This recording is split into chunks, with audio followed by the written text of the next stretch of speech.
On va tout de suite passer à la dernière table ronde de la matinée. On va prolonger le débat sur l'héritage des JO et paralympiques avec des acteurs qui se sont donné la mission de le faire rayonner sur le long terme et de faire rayonner cette compétition partout. Emmanuel. Ah, en effet, Mohamed, l'héritage est au cœur du projet de Paris 2024 et la belle histoire ne s'arrêtera pas après le 8 septembre. J'invite Benoît Gosseron du groupe BPCE, Charlotte Fairbank, joueuse tennis fauteuil, ambassadrice Natixis, Magali Tézenas du Moncel de Sportsora et Stéphane Guéry de Avasplay à nous rejoindre. Bonjour. Bonjour. Bonjour. Bonjour. Bonjour. Hop, vous avez un micro juste ici. Et ça se fait des papouilles, tranquillement. Voilà. Vous avez un micro. Hop. Et voilà. Je m'excuse aussi auprès des dames. Je vais commencer avec Benoît. À l'inverse de la plupart, pardon, vous êtes là. À l'inverse de la plupart des autres sponsors, le groupe BPCE fait le choix de soutenir beaucoup d'athlètes. Je crois qu'il y en a 240, si j'ai compté sur votre site. Et pourquoi un tel choix? Et est-ce que ces soutiens perdureront après 2024? La réponse est oui. Nous sommes avec les banques populaires, avec les caisses d'épargne, avec Natixis, partenaires depuis de très nombreuses années de la voile, partenaire du ski, partenaire du hand, partenaire du basket. Et ce partenariat, on a souhaité le faire perdurer et le développer et l'amplifier en soutenant en effet un très grand nombre d'athlètes. Ça change tous les jours. On est aujourd'hui à peu près 250 athlètes qui sont soutenus individuellement, avec une particularité, c'est qu'avec l'ensemble de nos entreprises, Banque Populaire, Caisse d'Épargne, Natixis, on a souhaité soutenir des athlètes comme Charlotte qui est là, en proximité, sur le terrain, dans tous les territoires. Et ce partenariat et ces partenariats avec nos athlètes poursuivent un double objectif. D'abord, c'est accompagner matériellement les athlètes, et c'est un besoin absolument majeur. Et donc, on les soutient, notamment via la Fondation du Sport. La moitié des athlètes que nous soutenons individuellement le sont à travers le Pacte de Performance, qui est un dispositif de la Fondation du Sport. Et puis, au-delà de ce soutien matériel, il y a aussi un accompagnement qui se fait pour préparer dès à présent, pour les athlètes, leur reconversion, la suite, l'après, et leur donner toutes les conditions possibles de la réussite. Mais je pense que tu y reviendras tout à l'heure. Oui, Charlotte, mais on va tout de suite en parler. Vous êtes donc soutenue par le groupe et vous êtes ambassadrice de Natixis. Comment s'est fait ce choix? Comment ça s'est passé, cette rencontre? Alors oui, je suis soutenue par Natixis depuis 2019. Alors initialement, moi, c'était juste une candidature spontanée. Je me disais qu'on avait plus ou moins les mêmes valeurs. J'avais vu que Natixis, enfin le groupe, était partenaire premium des Jeux depuis 2018. Et voilà, donc j'ai postulé, j'ai fait quelques entretiens et le sponsoring, enfin la collab s'est fait plus ou moins naturellement. Et comme Benoît le disait, enfin c'est un soutien qui est financier, certes. Il m'aide énormément pour financer. Moi, je voyage une semaine sur deux, environ 6 mois de l'année. Et demain, tu pars en Corée. En Corée et Japon. Je fais une tournée asiatique. Oh, le jet lag. En classe éco. En classe éco. Non, c'est la business quand même. Hein. Franchement, c'est en Corée. On avait tout à l'heure. Donc le soutien est nécessaire. Dans une demi-heure, c'est un business. J'ai besoin de plus de soutien. Non, mais c'est incroyablement cher. Une saison tennistique coûte environ 80 000 € à l'année, parce que justement, on voyage énormément. Il y a les frais d'entraînement, il y a les frais de déplacement, les frais de tournoi, les préparateurs physiques. Enfin, voilà, il y a toute l'équipe qui va avec. Et donc, voilà, il y a ce soutien financier qui est incroyablement important. Mais tu l'as pas dit, mais un soutien moral. Enfin, on le dit un peu moins, mais au final, moi, une semaine sur deux, je peux gagner des matchs ou je peux perdre des matchs. On est rassuré. Non, mais on est rassuré d'avoir un partenaire qui est là sur le long terme, j'imagine. Oui, voilà. C'est vraiment sur le long terme, et c'est ce soutien moral qui est aussi important que le soutien financier au final, parce que on est, en tant qu'athlète de haut niveau, on est pleine de doutes. Enfin, on manque de confiance vraiment très souvent si on enchaîne par exemple des défaites, et avoir des sponsors qui nous soutiennent à 100%, qui sont derrière nous. dans les défaites ou dans les victoires, c'est vraiment incroyablement important. Donc chez Natixis, je prends des prises de parole. Enfin, je fais des sensibilisations à l'handicap, en entreprise et en dehors. Et dans ces prises de parole, alors vous portez un engagement? Je porte un engagement, oui, c'est-à-dire que je représente, alors avec BPCE, un collectif d'athlètes. Comme Benoît le disait, il y a plus de 240 athlètes qui sont soutenus par le groupe, et donc le sport évidemment est primordial là-dedans pour essayer de le mettre en avant. Moi, ce que je veux mettre en avant, les messages que je veux transmettre de plus en plus, au final, donc le premier message, c'est faire du sport. Donc comme Laurent-Éric Lelay le disait tout à l'heure, c'est vraiment tellement important. Moi, je suis sportive de haut niveau, certes maintenant, mais j'ai toujours été sportive dans ma vie. Je viens d'une famille de sportifs, et le sport, et plus particulièrement le tennis, a créé pour moi ce déclic pour accepter mon handicap, pour m'affronter à moi-même, pour me renforcer, pour me reconstruire petit à petit après mon accident. Et comme le disait Laurent-Éric, enfin c'est un véritable allié pour la santé physique, mais aussi mentale. Et donc c'est un des messages que je fais passer. Le deuxième message, c'est vraiment notamment la sensibilisation à l'handicap. Je voudrais une normalisation, une banalisation en quelque sorte du terme, du mot handicap, et enlever tous les stéréotypes et le tabou qui va avec le sujet.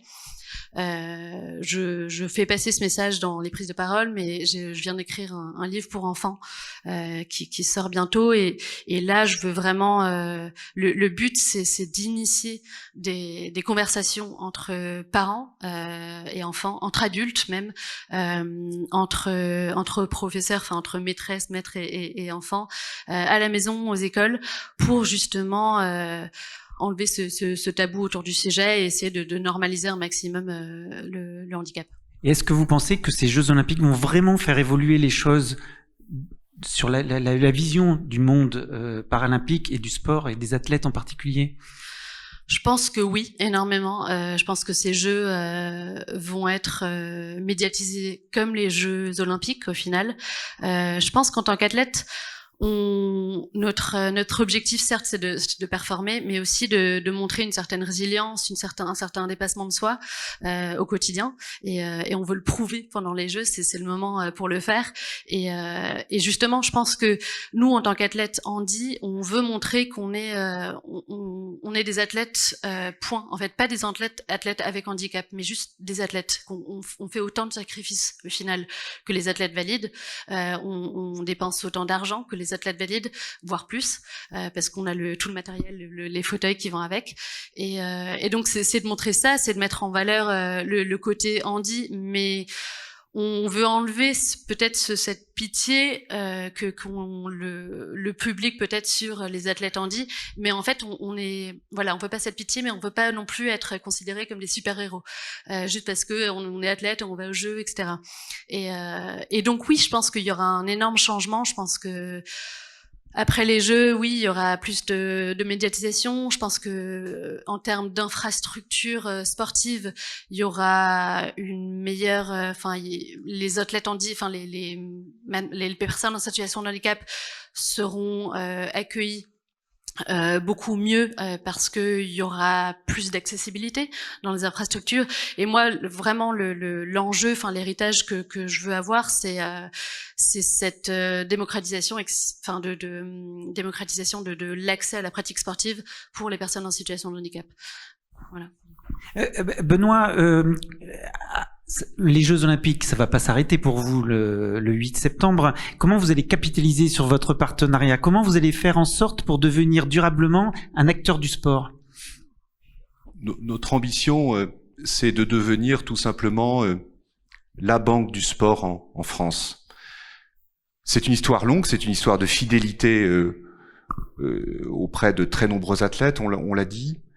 D'abord, être la banque du sport, c'est être la banque des sportifs de haut niveau. Et oui, on continuera avec nos banques populaires, avec les caisses d'épargne, avec Natixis, avec l'ensemble des entreprises du groupe, à soutenir les athlètes. Et ce collectif de 250 athlètes, il ne va pas prendre fin le 9 septembre 2024. Et nous, l'héritage, c'est d'abord ça, c'est de faire en sorte d'avoir un engagement durable auprès des athlètes de haut niveau.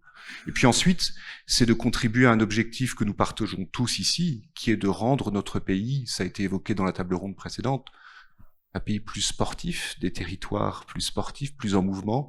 Et nous avons la conviction qu'un groupe bancaire comme le nôtre, qui rend possible des projets de vie, peut contribuer à son échelle à rendre notre pays plus sportif. Ça veut dire que oui, on continuera à être un acteur de référence des infrastructures sportives. Nous sommes déjà le premier financeur des infrastructures sportives. Vous savez qu'il y a 4000 piscines en France, que la moitié de ces piscines doivent être rénovées.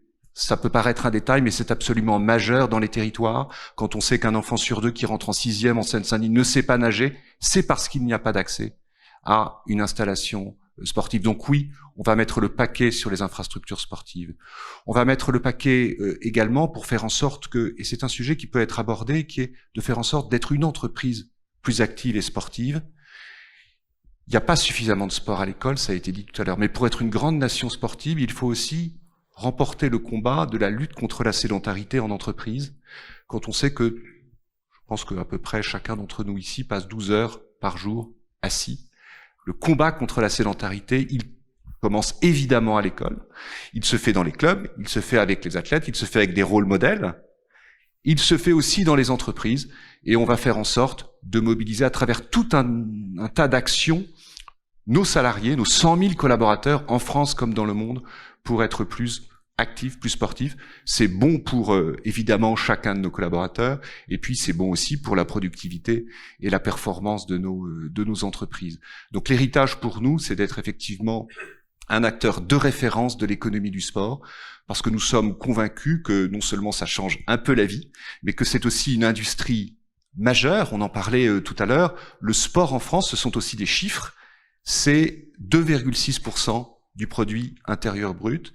C'est 71 milliards d'euros de chiffre d'affaires. Et Magali, tu connais ça par cœur. C'est près de 450 000 emplois. Pour être une grande nation sportive, c'est aussi reconnaître le fait que le sport est une industrie absolument majeure.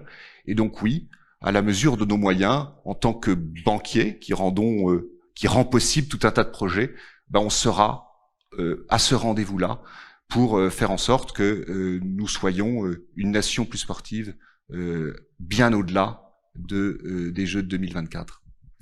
Stéphane, projetons-nous maintenant dans moins de 6 mois. Nous sommes le lundi 9 septembre, les Jeux sont finis. Sur quoi les marques sponsors peuvent-elles encore communiquer, faire des activations ? Alors, le 9, je pense que les sponsors vont encore célébrer, remercier les athlètes. Mais vous avez raison, je pense que ça va très vite retomber. On aura, Mohamed l'a quand même dit, je pense qu'il faut le redire un peu plus parce que les chiffres nous plombent un peu là, que l'on a vu dans l'étude. On va vivre un moment magique, un moment festif, tu l'as dit, un moment exceptionnel.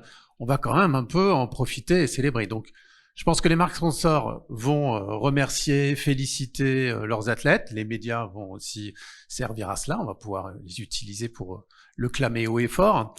Mais vous avez raison, ça va retomber très, très, très vite. Après une compétition, généralement, on passe très vite. Les Français vont très vite passer à autre chose. Le CIO va s'effacer, le COJO va disparaître. Il restera finalement les marques sponsors avec encore des droits, quand même, à activer. Donc ils vont, chacun, suivant ce qu'ils ont apporté pendant cette période de montée en puissance des Jeux, se poser la question de leur héritage. Est-ce qu'ils accompagnent encore la pratique du sport, pour d'autres des installations, des infrastructures, parfois plus à Paris, d'autres plus en local, dans les territoires, pour aider aussi le sport amateur. Donc ils vont regarder ce qu'ils ont fait pendant ces Jeux, ce qu'ils ont appris aussi, ce qu'ils ont fait d'exceptionnel, là où ils ont pu mettre leur savoir-faire au service du sport. Et je pense que pour beaucoup, ils vont vouloir le prolonger encore longtemps, qu'il y ait encore des droits JO ou pas d'ailleurs. Et est-ce que vous voyez aussi beaucoup de partenaires, de sponsors qui prolongent leur contrat avec les athlètes sur les années suivantes ? Beaucoup, c'est beaucoup dire. Non, il faut quand même qu'il y ait un moment de jeu. Donc, comme il y a quand même 4 années entre différentes Olympiades, on ne peut pas dire qu'il y ait des prolongations spécifiques. Et puis, Alors, on peut être très bon sur une Olympiade et puis c'est peut-être d'autres qui seront qualifiés pour la prochaine. Ça ne veut pas dire qu'ils vont pas apporter un soutien après à un sport en particulier ou à une fédération dans lequel il y aura un renouvellement aussi des athlètes qui vont soutenir. Et est-ce que vous observez déjà des impacts que Paris 2024 a sur l'approche des marques envers le sponsoring et le marketing sportif? Alors oui, on a cité quelques-unes. Déjà, on peut voir qu'il y a des nouvelles entreprises ou marques qui sont venues pour la première fois dans le sponsoring. Moi aussi, je peux citer Rodolphe Saadé. Donc c'est CGM, par exemple, et aussi partenaire, LVMH. On voit Carrefour. Carrefour était moins présent. Carrefour revient, c'est formidable de voir aussi ces marques qui reprennent ou qui découvrent aussi la puissance, le pouvoir du sport pour mobiliser les gens, les embarquer, les faire rêver.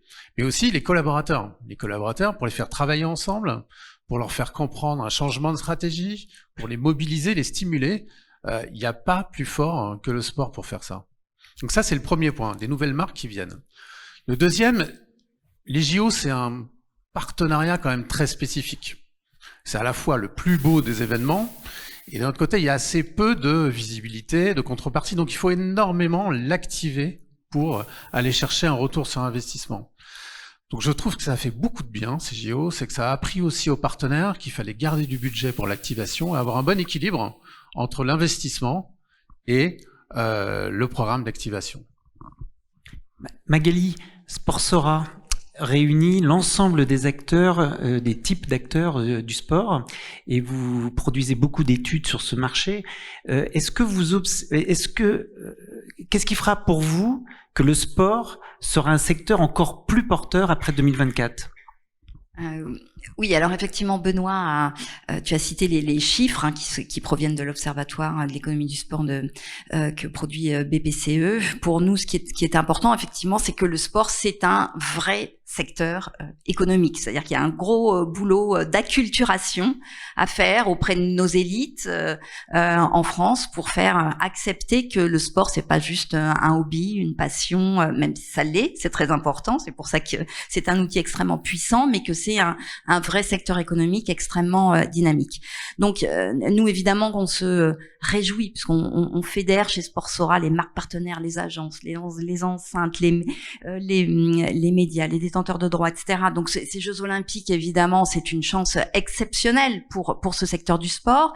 Les chiffres, en général, les courbes économiques du secteur du sport, on le voit toujours, prennent un boost. Il y a un pic au moment des très grands événements sportifs, des Jeux Olympiques, des coupes du monde de foot en particulier. On a eu la chance aussi d'avoir la Coupe du monde de rugby. C'est pour ça que c'est un secteur qui est très économique, parce qu'il est drivé en fait par ces événements permanents. Donc les Jeux, c'est une chance extraordinaire pour notre pays de façon générale et pour le secteur du sport, à certaines conditions. C'est-à-dire que si on veut que effectivement ce soit un vrai tremplin pour ce secteur-là, il y a des bases qu'il faut solidifier. Voilà. Et donc nous on a réfléchi chez Sportsora en disant quels sont les sujets qui sont importants, qu'il faut aller vraiment travailler si on veut vraiment qu'il y ait un héritage aussi pour ce secteur de l'économie du sport. Donc on a identifié 6 sujets qui nous paraissaient être prioritaires. Je vais les développer très rapidement parce que sur chaque sujet ça pourrait durer un petit moment. Un premier sujet sur l'emploi et la professionnalisation. Il y a un vrai enjeu dans notre secteur à attirer et à retenir des talents. Pour la faire courte, je suis très cash. Avant, on disait tu as bien bossé dans le sport, tu vas gagner des clopinettes, mais c'est un métier passion, donc tu verras, c'est génial. Bon, ça marche plus trop comme ça maintenant. Donc il y a un vrai travail à faire par tous les acteurs du sport pour attirer les talents, retenir en particulier ceux qui se sont formés dans le cadre de ces grands événements sportifs et de l'organisation des Jeux, parce qu'alors là ils ont gagné en compétences les gens qui ont participé à cette aventure de façon extraordinaire. Voilà. Donc il y a un premier enjeu là-dessus. Deuxième enjeu qui est pas forcément lié aux Jeux Olympiques, mais c'est la capacité du secteur à attirer les investisseurs. On voit en particulier, bon c'est le cas dans le foot, c'est souvent des investisseurs étrangers qui investissent en France. ils se les refilent, hein, parfois nos clubs entre eux, mais donc il y a tout un boulot et que l'on justement travaille avec BPI France là-dessus, d'acculturer, d'aller expliquer ce qu'est le secteur économique du sport pour des investisseurs et des investisseurs français. Troisième sujet, il y a un sujet sur le modèle économique du sport. Alors ça, on en parle beaucoup. On cherche, voilà, le truc pour. On est ici dans un lieu où, voilà, il y a un modèle économique qui fonctionne plutôt bien, mais c'est pas forcément le cas de tous les sports, de tous les assets sportifs. On a par exemple dans les Jeux Olympiques, ont innové sur un certain nombre de choses. Je vais prendre un exemple, je sais pas, sur les hospitalités. Ils ont mis en place des hospitalités B2C, hein, grand public. En général, les hospitalités, c'est plutôt dans le B2B. Voilà, c'est des choses qui ont été faites un peu différemment et dont on va pouvoir aussi s'inspirer pour venir innover et solidifier ce modèle économique du sport. Quatrième sujet, je crois que je suis à 4. Il y a tout ce qui est, merci, tu suis, le nouveau sport. On en parlera peut-être tout à l'heure, mais sur les nouveaux sports, nouveaux types de pratiques sportives, on peut en parler maintenant. Oui, il y a les nouveaux territoires d'expression. Ouais. Et en particulier, quels seront ces nouveaux territoires? Eh ben, on espère bien, Charlotte en a parlé bien mieux que moi, mais que effectivement ces jeux vont donner de la visibilité et pouvoir développer aussi tout ce domaine des jeux du handisport. Donc ça c'est extrêmement important. Il y a le sujet du sport féminin, qui est un de nos 6 sujets prioritaires, parce que c'est la première fois qu'on a des Jeux olympiques totalement paritaires, et sur les Paralympiques, il y a un taux de féminisation qui est quand même beaucoup plus élevé que dans les précédentes éditions. Sur ce sujet-là, vous pensez qu'il sera plus visible dans les médias après les Jeux olympiques? Alors, faut se dire les choses, sur le sport féminin, on a beaucoup évolué, mais voilà, nous, on n'est pas encore satisfait. On estime qu'il faut que ça aille beaucoup plus loin, que les jeux vont permettre on a un problème de médiatisation des sportifs. Nous, on vient de faire une étude, on a un Français sur 5 qui est capable de citer une athlète en activité, parce qu'on est toujours sur et grand respect pour elle, mais des Laure Manodou, Amélie Mauresmo, voilà. Donc ces jeux vont donner de la visibilité à des athlètes féminines. Il va falloir rebondir sur cette visibilité, aider ces rôles modèles, parce qu'on a besoin de ces rôles modèles à émerger, engager les marques à soutenir ces femmes. Alors, on se tourne vers Stéphane. Alors, comment vous engagez les marques femmes d'exception pour soutenir le sport féminin? Nous, on est tout à fait d'accord. On pense que, alors, le problème n'est pas que les marques. Il y a aussi un sujet média, donc c'est très bien qu'on en parle ici. Je suis d'accord, il y a aussi une sous-représentation du sport féminin dans les médias. Il y a des marques qui soutiennent et en particulier le sport féminin. Le problème, c'est que ça reste encore trop, et c'est ça qu'il faut qu'on change, un engagement CSR. C'est-à-dire qu'on fait ça pour le bien de la société. Je pense qu'il faut qu'on dépasse ça et qu'on le fasse par conviction, et parce que c'est un vrai sport. C'est un vrai sport qui est pratiqué, quelle que soit la pratique lorsqu'il est féminin.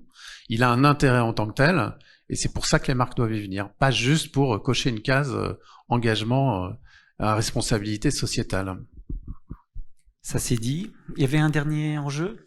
Et donc il y a tout cet aspect effectivement CSR, RSE, il y a énormément de sujets, parce que en fait ce qu'il faut quand même retenir aussi, et ça c'est important pour les marques, c'est que le sport, l'objet sport est le seul vecteur, outil, je sais pas quel terme utiliser exactement, qui vous permet d'adresser tous les enjeux de la RSE, c'est de l'environnement, c'est de l'inclusion, c'est de l'égalité, c'est de la santé, voilà. Donc ça c'est un vrai sujet, et la Paris 2024 montre la voie aussi sur tous ces sujets-là, avec leurs partenaires, parce que les partenaires sont tous très impliqués aussi sur ces sujets, et ça doit être une vraie opportunité en fait pour le sport. Toutes les grandes boîtes ont des politiques RSE, sont de plus en plus là avec la nouvelle loi depuis janvier 2024.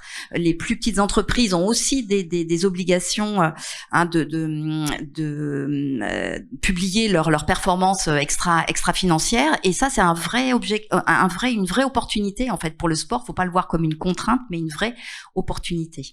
Voilà à peu près les sujets. Alors toujours sur l'héritage, les Jeux Olympiques vont forcément donner envie à d'autres marques encore de s'intéresser au sport, on peut l'espérer. Quels sont les conseils, Stéphane, Magali, mais peut-être tous les quatre, quels sont les conseils que vous donneriez à une marque qui n'a jamais fait de sponsoring sportif, mais qui veut y être? Déjà qu'elle vienne nous voir. Non, sérieusement, juste quelques conseils. Je pense qu'il y a trop de partenariats qui commencent d'abord par l'asset et après on se demande qu'est-ce que ma marque peut venir faire ici. Et ça donne pas forcément les meilleurs retours sur investissement. Donc bien partir, c'est quel est l'enjeu de la marque, quel est le problème marketing que l'on cherche à résoudre. On fait pas la même chose si on a besoin de notoriété, de présence à l'esprit, de faire découvrir ou tester ses produits. On va aller sur des sports ou des assets un peu différents. Ça, c'est le premier point. Le deuxième, c'est que je vais peut-être combattre une idée reçue, et peut-être à l'encontre de mon premier conseil, mais il faut quand même écouter aussi le goût, la passion des dirigeants. Parce que ces dirigeants, je pense qu'on le voit là, ils vont y passer leur soirée, ils vont y passer leur week-end, ils vont y passer une bonne partie de leur vie. Et donc, il faut quand même qu'ils y aillent avec un minimum d'enthousiasme. Tu peux ajouter les collaborateurs au-delà des dirigeants. Et j'allais exactement dire, il faut aussi que ça plaise aux équipes. Je suis tout à fait d'accord. Les collaborateurs, pour les embarquer, il faut aussi que ça leur plaise. Donc ça doit aussi faire partie des choix. Et on le dit pas assez, je pense. Parfois, au contraire, on dit non, il faut pas que je fasse rentrer ma passion là-dedans parce que j'ai un goût pour, en tant que dirigeant, en tant que dans les personnes qu'on interviewe. Mais au contraire, on va aussi nous les interviewer dans cette phase pour bien comprendre ce qu'ils ont dans les tripes. Et puis le dernier, j'aurais déjà parlé, c'est qu'il faut un bon équilibre entre l'investissement dans les droits et le budget pour l'activer. S'il y a juste des droits, ils n'en tireront pas un bénéfice. Moi, je peux peut-être compléter parce que donc Stéphane l'a dit sur le ton de la boutade, mais franchement, oui, il faut s'accompagner, il faut être accompagné par des spécialistes. Et il y a tout un tas d'agences de marketing sportif en France qui sont extrêmement compétentes pour. C'est compliqué ce secteur du sport. Moi, je venais d'une autre industrie au départ. Quand on a commencé, je suis rentrée là-dedans entre les sujets de gouvernance, effectivement, vous achetez des droits, mais alors vous avez les droits de l'équipe de France, mais vous n'avez pas le droit les droits sur le joueur individuel, etc. La gouvernance, c'est quand même un secteur qui a ses codes et voilà. Et donc c'est important d'être accompagné par les bonnes personnes. Deuxièmement, en plus de ce que tu as dit, je rajouterais la pérennité de l'investissement, c'est-à-dire qu'il faut être prêt à y aller sur la durée, c'est-à-dire que les marques qui sont là le savent très bien avant qu'on puisse, Coca-Cola, Banque Populaire, les caisses d'épargne, ça fait des années et des années qu'ils sont associés au sport, et pour associer sa marque à un sport, effectivement, ça se fait pas en un one shot et en 1 ou 2 ans. Donc il faut être prêt quand même à engager aussi les budgets sur la durée. Et puis oui, je reviendrai sur l'objectif, parce que il faut définir des objectifs très très précis pour pouvoir aussi évaluer. L'évaluation. Au début, moi, quand je suis arrivée dans le sponsoring sportif, je venais des industries où derrière chaque euro investi, on mettait 3 KPI. On m'a dit, non, dans le sport, on peut pas évaluer. Je dis, on est bien mal barré si on peut pas évaluer. Donc, les choses ont bien changé. Et c'est super important, c'est pour ça que il faut être carré sur ses objectifs, avoir des KPI très précis pour pouvoir défendre et pérenniser ses budgets. J'aimerais qu'on laisse le dernier mot à Charlotte Fairbank. Charlotte, on a vu la fierté de Benoît Gosseron quand il parlait de vous dans la voix, c'est assez touchant. Vous avez déjà disputé les JOP de Tokyo. Là, ça va être les JO paralympiques de Paris. Vous êtes 2e dans le classement français, 25e mondial. Qu'est-ce qu'on ressent là, 2 mois et demi, 3 mois de cette compétition, 4 mois plutôt même? On ressent, pour ma part, une certaine pression parce que je ne suis pas encore qualifiée. Contrairement à d'autres sports, le tennis, la qualification se termine très tardivement. Donc, nous, on saura le 15 juillet si on est qualifié directement. Et si on a une invitation, donc si on se qualifie pas directement, on a une invitation, une wildcard, on le saura le 7 août. Donc, c'est vraiment très très tard.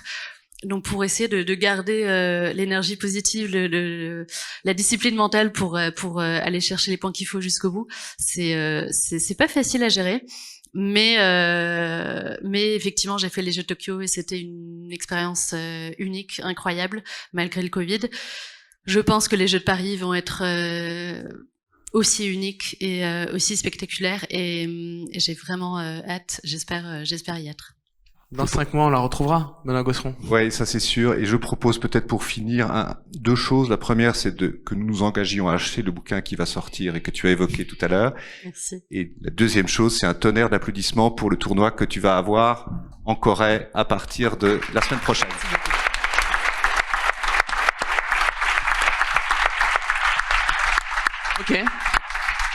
Ok, on l'a applaudi, mais elle part en business demain. C'est bon? Ça vous va? On pourrait, hein, mais on a 250 athlètes. Oui, mais ils sont pas là. Non. Donc ils avaient qu'à être là. Mais tu as raison. Voilà. Mais elle peut être surclassée. D'ailleurs, c'est un appel qu'on peut lancer à Air France. Ouais, voilà. Un plaisir. Merci à vous. Merci Benoît Gosseron. Merci beaucoup Stéphane Guéry. Merci Charlotte Fairbank. Merci à vous Magali Tézenas de Roncel. Merci à vous quatre d'avoir participé à cette table ronde.